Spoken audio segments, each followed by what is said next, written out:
এরপরে প্রশ্ন হলো, সিগারেট খেলে 40 দিন নামাজ রোজা কবুল হয় না, এটা কি হাদিস দ্বারা প্রমাণিত? না, সিগারেট খেলে 40 দিন সালাত রোজা কবুল হবে না, এরকম কোনো কথা হাদিসে নাই। তবে ইবনে মাজার একটি বর্ণনা আছে, সেটি হলো যদি কেউ মাদক সেবন করে, মাদক গ্রহণ করে এবং এর ফলশ্রুতিতে সে নেশাগ্রস্ত হয়ে যায়, 40 দিন যাবত তার সালাত কবুল হবে না, ইবাদত কবুল হবে না।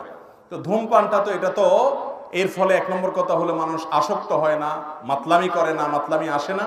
দ্বিতীয় কথা হলো যে ধূমপান এমনিতে না যায় যেমন গুনাহের কথা, সেটা নিয়ে কোনো সন্দেহ নাই।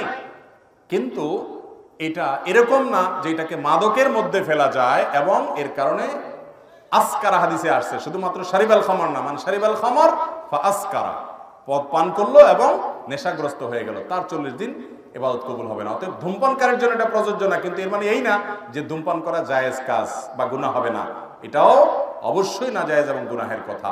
নোংরা একটা জিনিস, ধূমপানকারীর মুখ থেকে যে দুর্গন্ধ হয়, ধূমপানকারী নিজে যারা আছেন, আমি মাঝে মধ্যে বলি ভাই, নর্দমার কাছে ড্রেনের কাছে গিয়ে একটু ড্রেনের গন্ধটা শুকে এরপর নিজের মুখের গন্ধটা শুকে দেখেন যে ওইটার চাইতে আপনার মুখের গন্ধ মারাত্মক।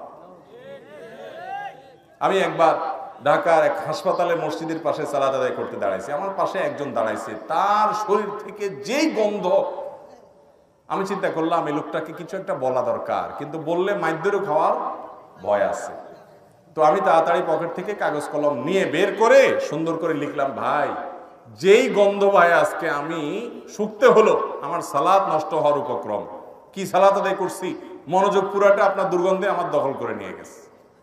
তো আল্লাহর রাস্তায় আল্লাহকে ভয় করেন, এটা আর করেন না। এটা লিখে কাগজটা আমি সাইডে রেখে, সেই সালাতের মধ্যে আছে এই অবস্থা, আমি তার সামনে রেখে আইজুদ্দোল কাইলো দেব,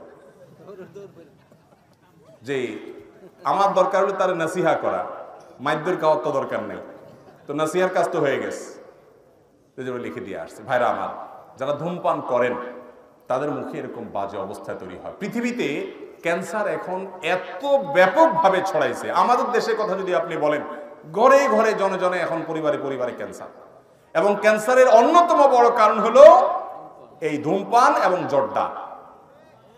পানের সাথে চাবায়া চাবায়া রকমারি জর্দা খায় না অনেক মুরব্বীরা?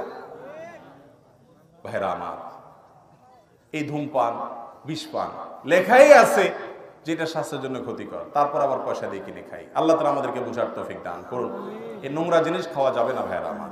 কিন্তু 40 দিন ইবাদত কবুল হওয়া না হওয়ার যে হাদিস, সেটাই ধূমপানের ক্ষেত্রে ফিট হবে না।